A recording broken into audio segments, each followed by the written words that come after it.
From the Wilted Studios of Univest at Lehigh Valley Public Media in Bethlehem, PA, it is time for another Soil Borne episode of chemical-free horticultural hijinks you bet your garden. It's time to enjoy those rejuvenating spring bulbs and salad greens, and to worry about this year's tomato crop. I'm Mike McGrath, and on today's show, we'll discuss new research that sheds fresh light on the causes and cures of verticillium and fusarium wilt. Plus your fabulous phone call questions, comments, tips, tricks, suggestions, and energetically elucidated equalizations. So stay right where you are, cats and kittens, because it's all coming up faster than you admiring your wilt-free tomato plants right after this. J.L. Hudson Seeds has supported You Bet Your Garden and enthusiastic growers for more than 25 years. To learn more about the world's most eclectic seed company, visit jlhudsonseeds.net. Welcome to another thrilling episode of You Bet Your Garden from the Univest Studios at Lehigh Valley Public Media in Bethlehem, PA. I am your host, Mike McGrath. Coming up later in the show, a really important question of the week. When I was in Connecticut for a flower show recently, the number one question was about tomato rotation. How do people avoid getting verticillium and fusarium wilt? And especially, how do they avoid it if they have small spaces? Well, this week's question of the week, for it, I went through all the newest research, and I'm going to slightly change the way I present what you guys out there should do to avoid the soil-borne wilts. You won't want to miss it, and you won't. It's all coming up after your fabulous phone calls at 888-492-9444. Curtis, welcome to You Bet Your Garden. Well, hi, Mike. Hello, Curtis. How are you? I'm both fine and dandy. Okay. You covered for 2 days there. And where is Curtis fine and dandy? Spencer, Oklahoma. And how far are we from OKC? We're in the northeast corner, basically, of OKC. Okay. All right. What can we do you for? Well, we garden in raised beds, and we have a kind of a big yard, but a lot of it's shade, and the rest of it prone to flooding. So we opted for the sunny spot and a few raised beds. And since we just have a few, we can only grow tomatoes in one or two of them at a time, because we don't want to go back to next year, year after year with tomatoes for the problems that you get for the root rot and stuff. But I don't know how long I need to leave them in fallow, or if there's some kind of crop I can grow in there that would cleanse out the bad guys, or if there's something I could do where I could grow the tomatoes back to back in the same bed. So we're talking a soil-borne wilt called verticillium. In cooler climates, it has a cousin called fusarium in warmer climates. And you in Oklahoma, you got both climates. So you might be lucky enough to have both of them. They affect plants the same. The first year you put a tomato plant in the ground, where no tomatoes have grown for a couple of years, that tomato will grow and show no symptoms, although this soil-borne wilt is now concentrating in the root zone of that tomato plant. The next year, if you use the same spot, that verticillium, I'm using that for both wilts, the verticillium will build up faster, and the first year's remnants will still be there. The second year, it's not unusual to see a little bit of yellowing that begins at the bottom of the plant and moves upward. I've never seen a situation where you had to do anything, although I like to pull off the yellow leaves at the bottom to improve airflow and make people walking by think I'm a better gardener. Exactly the same reason I do it. Yep. And in year 3, now the verticillium has been feeding and growing on these roots. And almost guaranteed the yellowing is going to start faster and it's going to progress faster up the plant. But there's still the potential of having a very good harvest. If you do the same thing in year 4, the plant will be dead by July. You raise an interesting question. People have always wondered, is there a remedial plant that you can plant in between tomato croppings to get rid of the verticillium in the soil? And the answer is no. But part of the answer is you don't need a plant. If there is no tomato roots for the verticillium to be attracted to, they don't get fed and they gradually die off. So we're talking about 2-3 years and there's no verticillium in the soil. You start fresh, even in the exact same spot.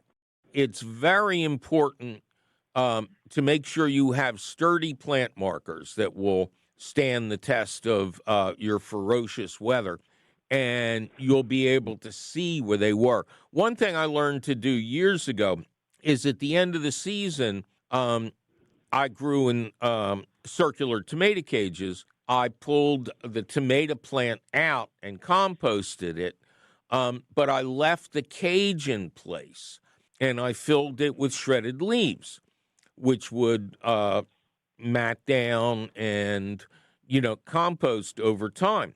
So that by the following spring, I would have a little bit of compost, a lot of almost compost that would be ready a month from then. But more importantly, I knew exactly where not to plant. As best we can figure, a distance, think of a tomato plant in your garden as having an area of 2 feet to itself. That's one good thing about tomato cages is they contain, and you can, measure the 2 feet with a foot of airflow in between.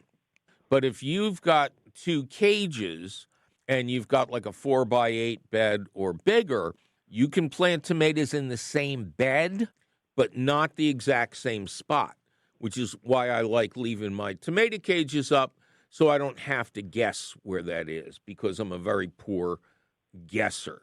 And you do what you can. If this is one case where you have to keep notes. Bed number 2, spot A, tomatoes in this year, tomatoes in that year, a different plant in the next year. Verticillium is almost, in my mind, exclusive to tomatoes. The smart money will tell you it attacks other plants, but I haven't seen that. If you wanted to play the odds as best you could, you wouldn't plant other members of the belladonna solanaceous family, like eggplant and peppers, in that same spot. And if that's unfortunate. You thought this game was going to be easy? One thing you can do that will be extremely helpful if you have tomatoes growing nearby is to plant flowering herbs in those spots. Herbs with tiny flowers. They will attract the almost microscopic bees that lay their eggs in caterpillars. The eggs hatch, the larvae devour the caterpillar, and there you go. You've taken care of tomato hornworms without having to pick any of them. So think about expanding into things like herbs. Try your hands at other plants. String beans are a fabulous summer crop. They produce well. I love eating them. But that's basically it. A 2-year rotation if you're a gambling man, a 3-year rotation if you're a coward, and my advice, cowards always win. But then the best news is that spot is ready for your tomatoes again. Right. I know exactly where the tomatoes have grown year after year because they're like our babies, and that was their bedroom for Right. that year. So, well, that's very helpful. I didn't think about the peppers being nightshade. They're belladonna, and basically being friends. I mean, They are, but they are related in the same family. And I will tell you from my experience that I've gone ahead and put peppers in those spots and not had any problem. But I find it much more convenient to grow peppers in big pots so I can bring them inside for the winter. Peppers are perennials if they're protected from frost. They will continue to flower and grow inside under lights, and then you've got really big plants to put out the next year. I would love to keep my peppers going all year. Well, do it. But our weather is so weird here, as you know. We might get 8 inches of snow in March, and the pots are on the porch, and then it's an ice storm next week. When it's Oklahoma. Well, then move them deeper inside the house and grow them under lights all year long. You can't lose. All right, well, man. There's plenty of grow lights in Oklahoma now. There you go. All right, good for you. All right, we got to go, but good luck to you, sir. Hey, Mike, thanks a lot. Hey, thank you. Bye. Great call. Bye-bye. Little bugs, little bugs, little bugs, little bugs, little bugs, little bugs. Little bugs, little bugs, little bugs, little bugs, little bugs, little bugs.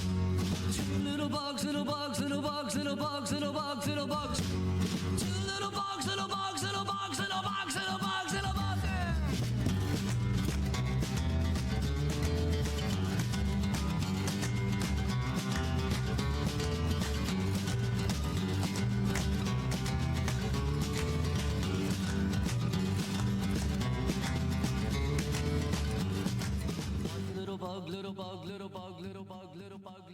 Well, it's time for me to take a little break and remind you once again that overly early installation of tropical plants like tomatoes, peppers, and eggplant can greatly stress the plants and set your harvest time back 2 or 3 weeks. But don't go watching them nighttime temps just yet, because we'll be right back with a fresh look at wilted tomatoes and more of your fabulous phone calls.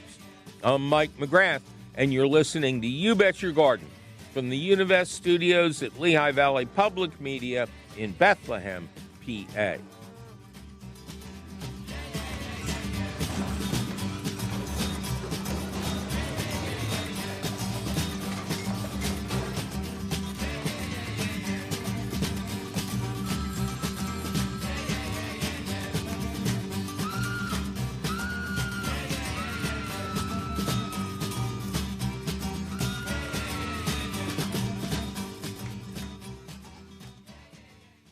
J.L. Hudson Seeds has supported You Bet Your Garden and enthusiastic growers for more than 25 years.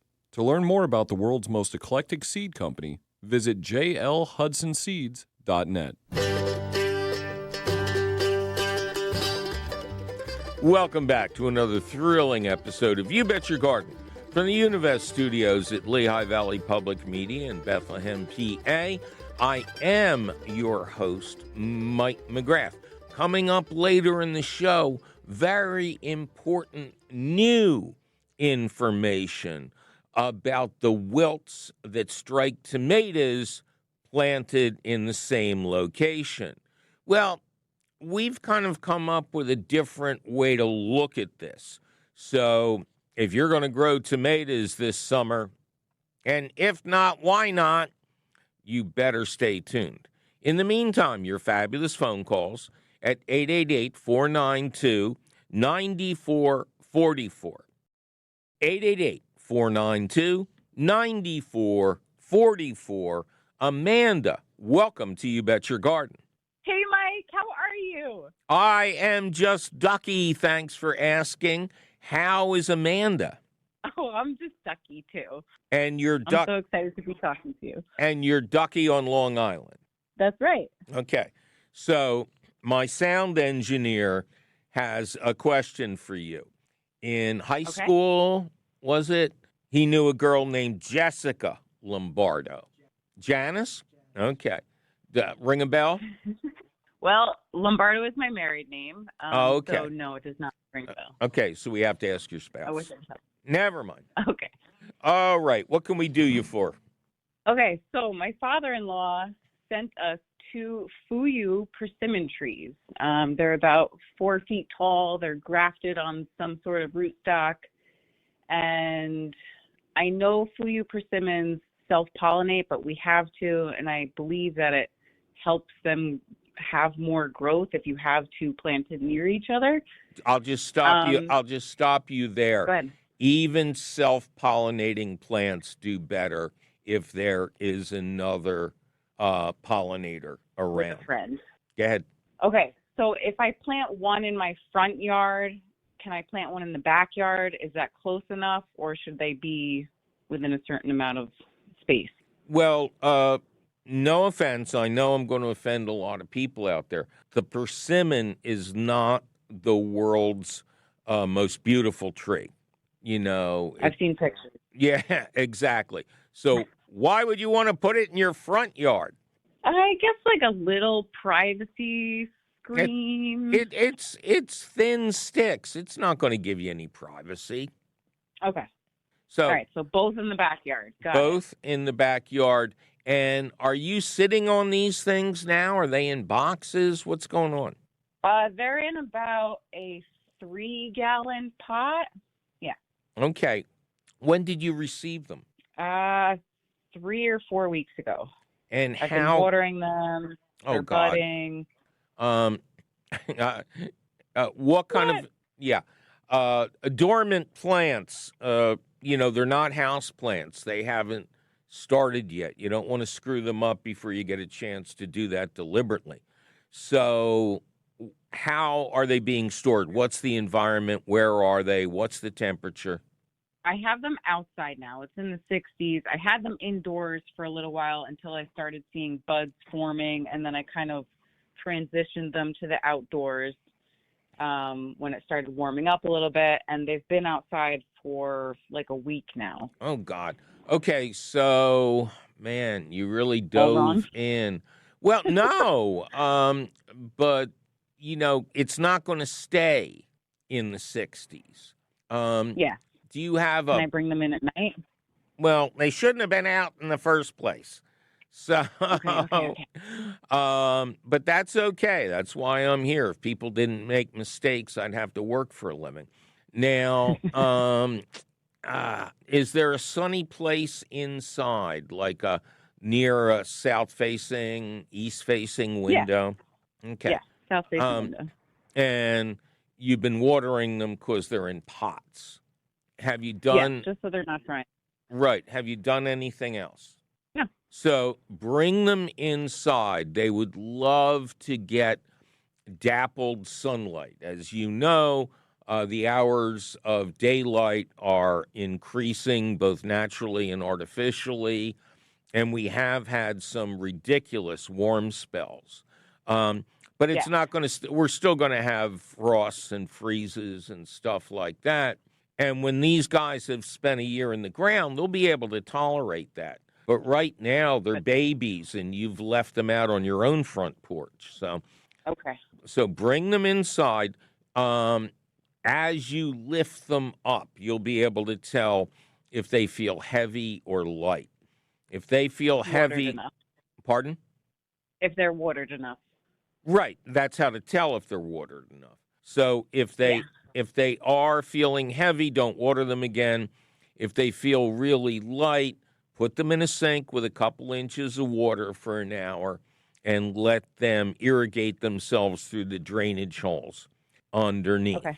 And then when spring really arrives, and it's not just false buds out in your garden, take them out, pick the spot. I'm not even sure whether I would Yeah, I would knock the soil off because we don't know if the roots are all tangled up against each other. So Okay, I'll check. I would get rid of the soil in the pots, lay the plants on their side, put them in the ground, spread out the roots if they are all tangled together, and then refill the hole with the soil you removed. Don't improve the soil in the hole. Okay. And make sure that graft is well above ground. Yeah. 2-3 inches above the surface of the soil, or you'll get some kind of tree that you won't care for. So be aware that these buds may drop, because this has been a weird journey for them. But if, that's a good sign that they did bud. So we have every reason to believe that they'll survive this. So you get them in the ground, same dirt you dug out to make the holes. Make sure the graft stays above ground, and then cover the surface of the soil with 1 inch or 2 of compost. That's how to improve the soil around the roots, because every time it rains, it will feed compost tea down to your root system. Yes. And they're not big feeders. You can do that. You can do it twice a year if you get like really torrid conditions. In Long Island, anything's possible these days. But generally what you want to do is 2 fresh inches of compost every year. And if I remember correctly, it's important not to harvest them too early. That tendency to make your mouth pucker up goes away as the fruits mature. So do a little reading about how to tell when your persimmons are really totally mature, and you'll get the best taste from them. Yes, I believe the Fuyu persimmon are non-astringent types, so you can eat them basically ripe off of the tree, but they don't have to be like that jelly type. Well, I'm not talking. Yeah, I'm talking ripe off of the tree, but not unripe off of the tree. Yes. And I don't care what they say; they're going to be astringent. Maybe they're not going to be as astringent as our native persimmons, but there's going to be an astringency there. And then around the base of the tree, like to keep the grass from growing and competing with the roots. Use compost. Okay. Compost is a mulch. Okay, got it. 2 inches of compost prevents weeds just as well as 2 inches of crappy wood mulch. No, I don't use that. Okay, good. Well, use compost to control weeds, and, everything should be fine. Sweet. All right? Thanks so much. Yeah. All right. Good luck to you. Thank Bye-bye. you. Have a great day.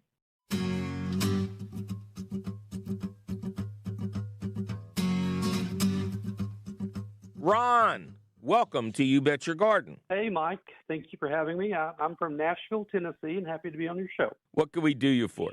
Well, I have a crepe myrtle problem, and it's actually something I've found in my neighborhood as we walk our evening walks in our neighborhood over the past few years.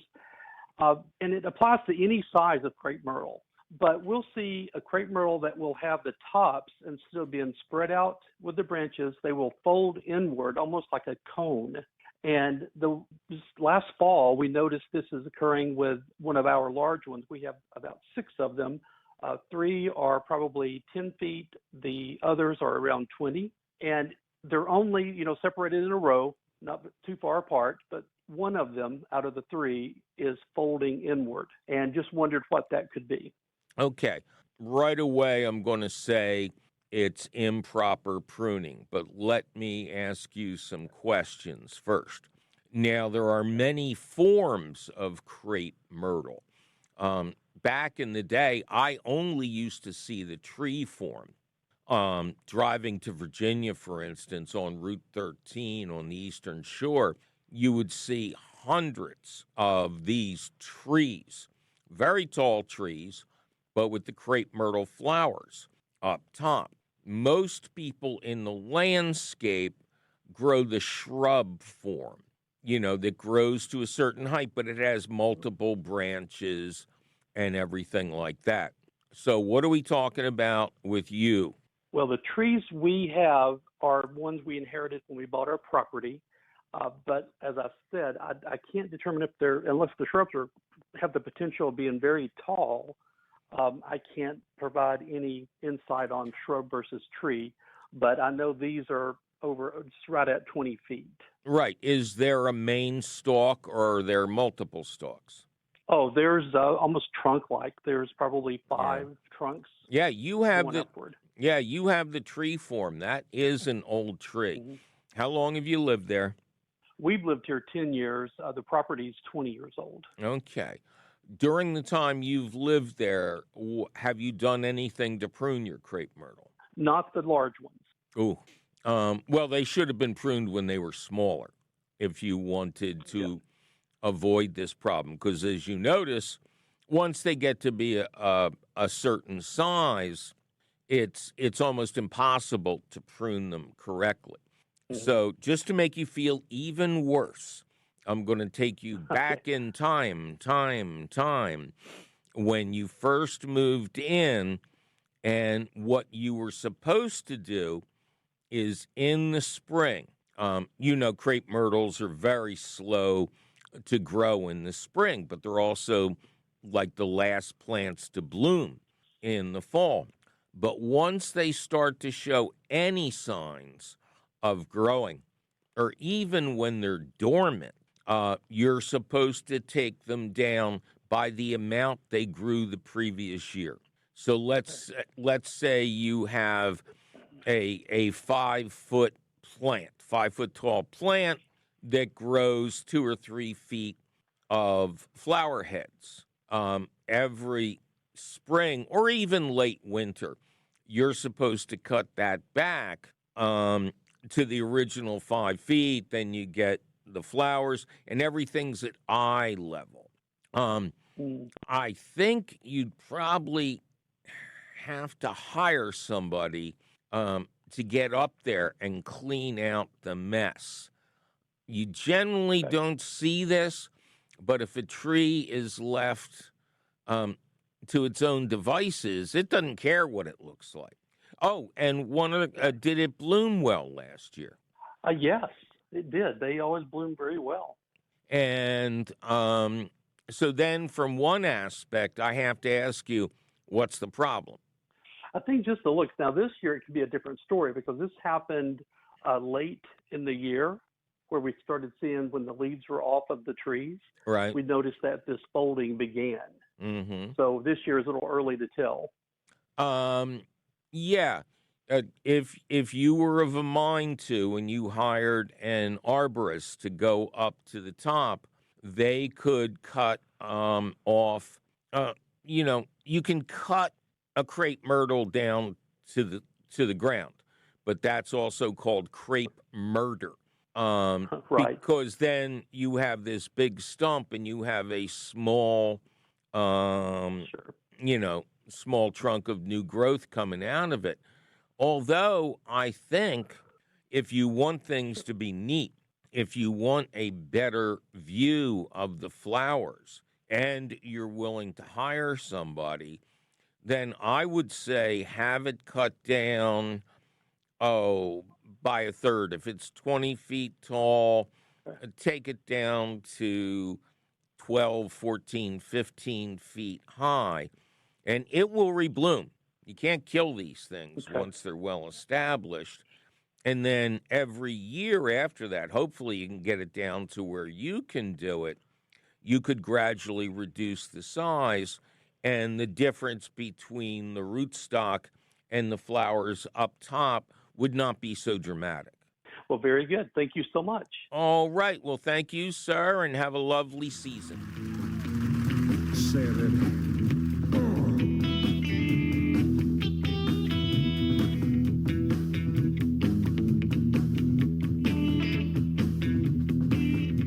Now, I used to know a girl lived down there, and she'd go out in the evenings and pick her a mess of it, carry it home and cook it for supper.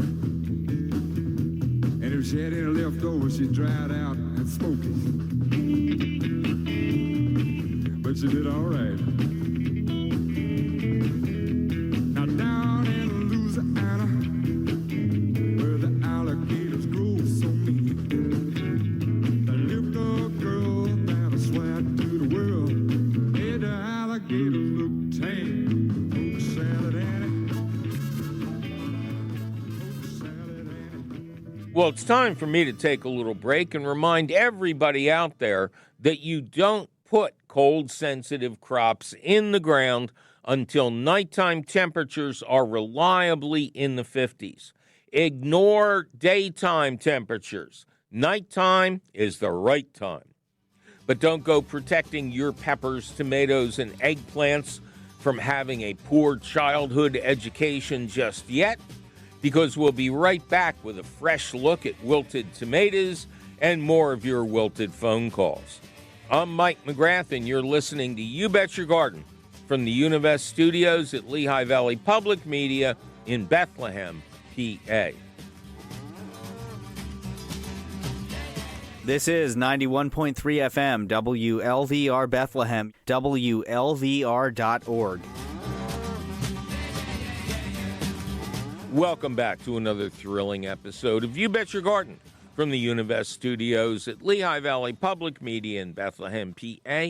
I am your host, and yes, we are in the stretch now, cats and kittens.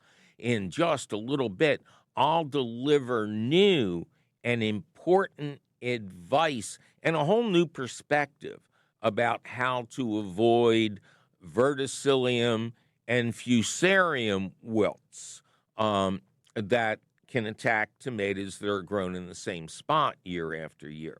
This is really going to turn some of your head around, so you don't want to miss it, and you won't. It's coming right up. More phone calls first. 888-492-9444. Mia, welcome to You Bet Your Garden. Hi, Mike. Thanks for having me. Well, thanks for being had, Mia. How you doing? I'm fine. How are you? I'm just ducky. So, where are you? I'm in Worcester, Massachusetts. Very good. Is that where the Worcestershire sauce comes from? I think that's from England. Yeah. Massachusetts, England, same thing. Yeah. All right. What can we do you for? Since I read your tomato book a number of years ago, I've been putting about a dozen eggshells in my tomato holes when I put my seedlings in every year, and it cured the blossom end rot, and I've had great results. And around this time of year, when I'm getting ready to start my seedlings, is when I start buying extra eggs at the supermarket to start saving those eggshells. And eggs are really, really expensive right now, so I don't think I can afford it. It's going to make my $60 tomato like a $100 tomato. Come on, $20 for a dozen eggs. What's wrong with that? Yeah, it's so I'm crazy. looking for an alternative. I want to tell you what to do for next season. We start saving our eggs right after New Year's. Not our eggs, our eggshells.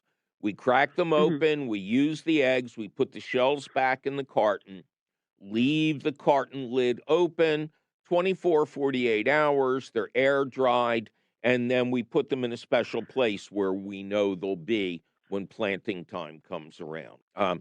Calcium stays good forever. It's an element. Now, your question, and I will just briefly explain to our listeners that blossom end rot is a condition of uneven watering, but adequate soil calcium can defeat it. If you crush up a dozen dried eggshells, put them on top of the root ball before you fill in the planting hole, you will not get blossom end rot.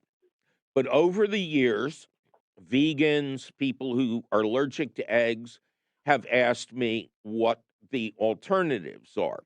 The biggest one is calcium carbonate tablet. I don't know if they still sell those horse pills, but some people have them in their medicine chest from a decade ago. It turns out that calcium carbonate is not absorbed by our bodies to build our bones. That's calcium citrate. So they lied to you while choking you all these years. But if you have calcium carbonate pills, use a hammer and crush up a dozen of those and put them in the planting hole. Some people will substitute Tums, especially the higher calcium versions of Tums. And again, a dozen just seems to be the magic number. And I always warn people, don't blame me if your tomatoes come out tasting of tropical fruit. The other really easy way, and this would be applied a little differently, any organic plant food that is specifically designed for use on tomatoes will have a lot of calcium in it. You can see it in the ingredient list on the back.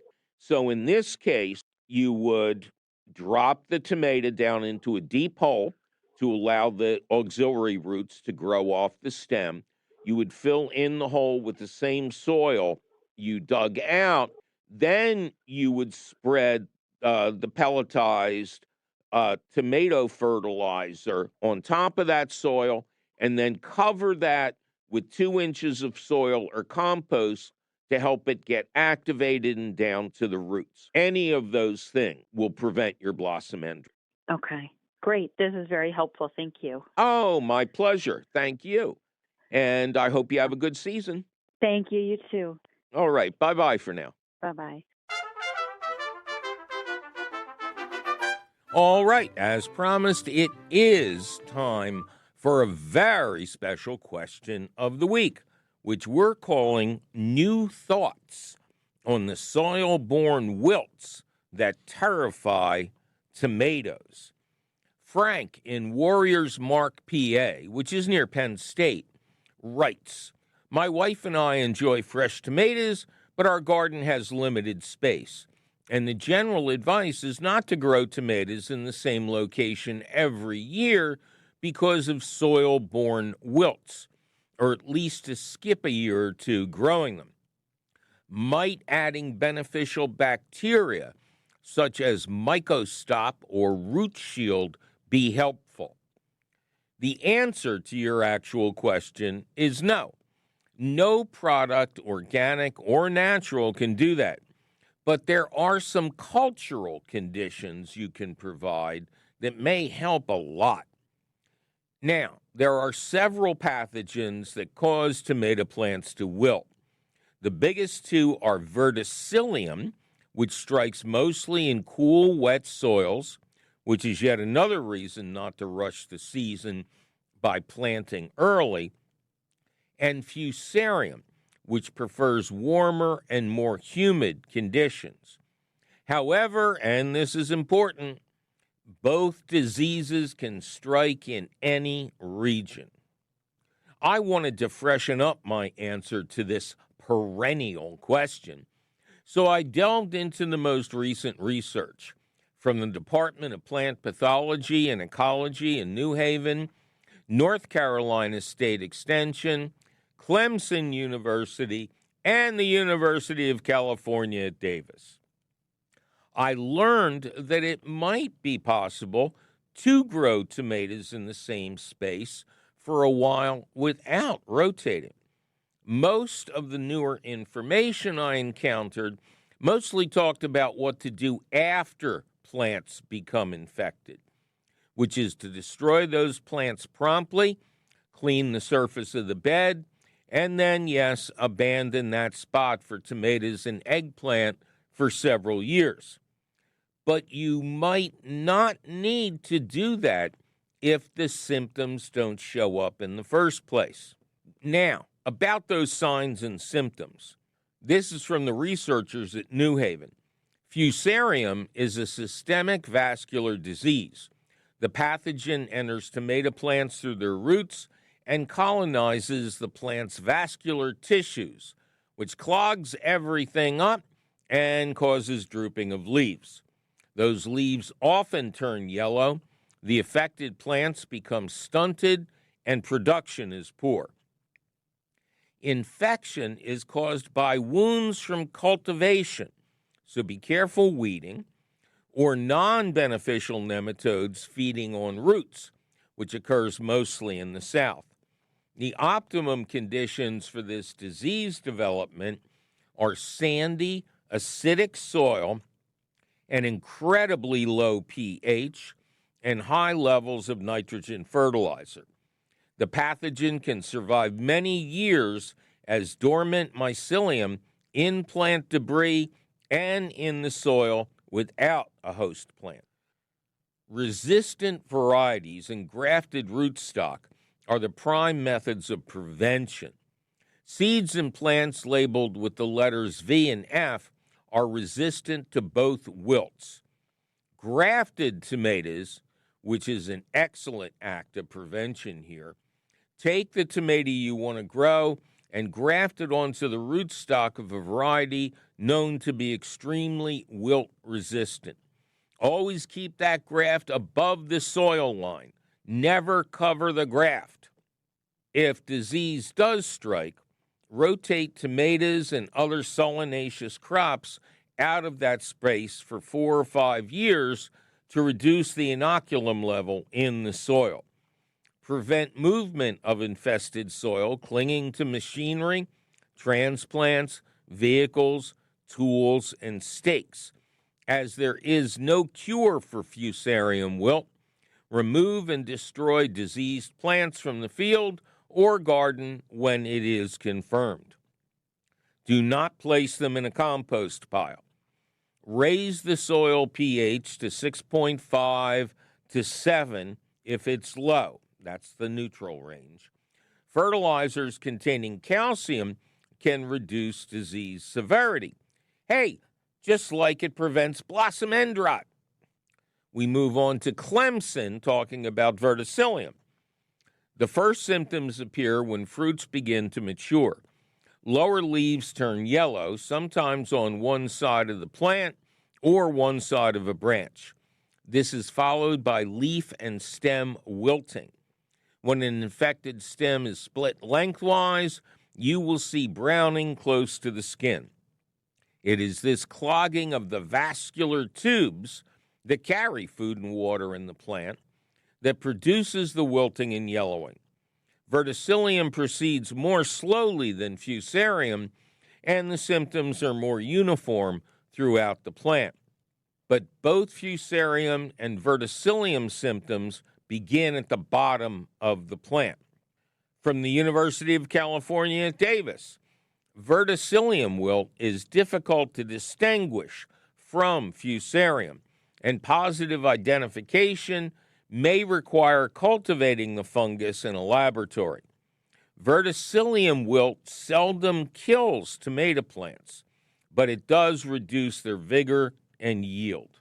Continuing, older leaves on tomato plants infected with verticillium appear as yellow V-shaped areas.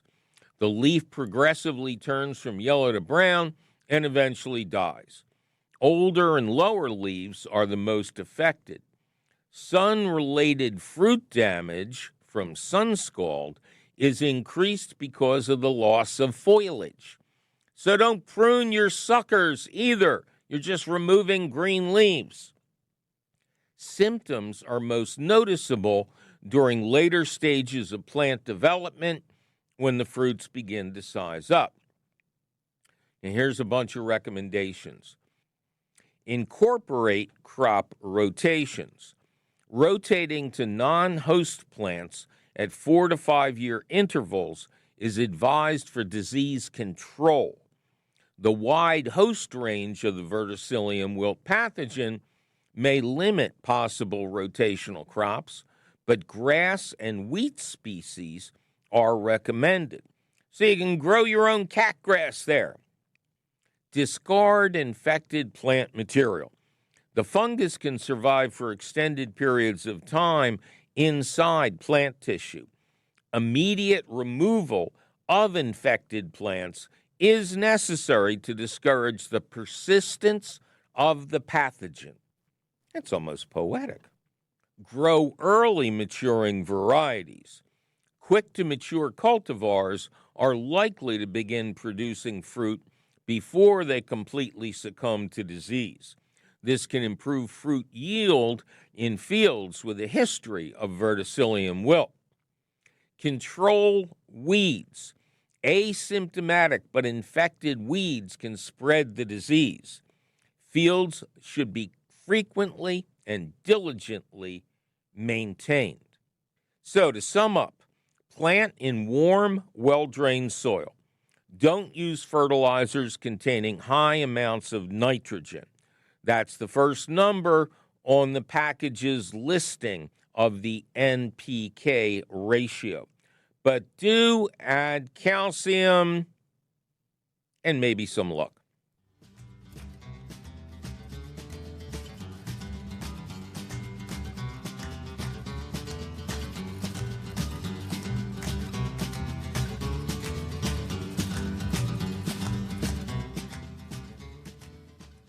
Well, that sure was a new look at how to prevent and diagnose those dread tomato diseases, now wasn't it? Luckily, you can read these vital instructions over at your leisure or your leisure at the Gurneys website. That's Gurneys. Just visit the site and click on Garden Resources, or just type Gurneys plus You Bet Your Garden into your favorite search engine. Yikes, my producer is threatening to wilt my watermelon beefsteaks if I don't get out of this studio. We must be out of time. But you can call us anytime at 888-492-9444. Or send us your email, you're tired, you're poor, your wretched refuse of a question. Teaming to our garden shore at Mike McG at ptd.net. That's MIKEMCG at peterthomasdavid.net. Please include your location. Oh, please and please and please. You'll find all of our updated contact information, plus audio of this show, audio and videos of previous shows, and links to our internationally renowned podcast. It's all at our website, youbetyourgarden.org. You Bet Your Garden is a public radio show and podcast produced and delivered to you every week from the Univest studios at Lehigh Valley Public Media in Bethlehem, PA. Our radio show is distributed by PRX, the Public Radio Exchange. You Bet Your Garden was created by Mike McGrath. Mike McGrath was created when his wife demanded he grow raspberries for her. Our musical director is Ken Queter. Our chief content officer is Yoni Greenbaum. Our angel of the airways is Christine Dempsey. And our audio engineer is the cheerful Charlie Sarah. Our social media director is Amanda Norfleet. Check out her fine work and keep track of our updated contact information at the You Bet Your Garden Facebook page. And while you're there, take a look at the pictures of my storm-smashed sideways rhododendron. Our peerless princess of profound production is Jasmine Griffin. Our irreplaceable audio editor is the lovely Jonas Bowen. Our croupier is Tim Fallon. I'm your host, Mike McGrath, and I'll be busy watching my snow peas, snap peas, and English shelling peas growing until I can see you again next week. Yeah.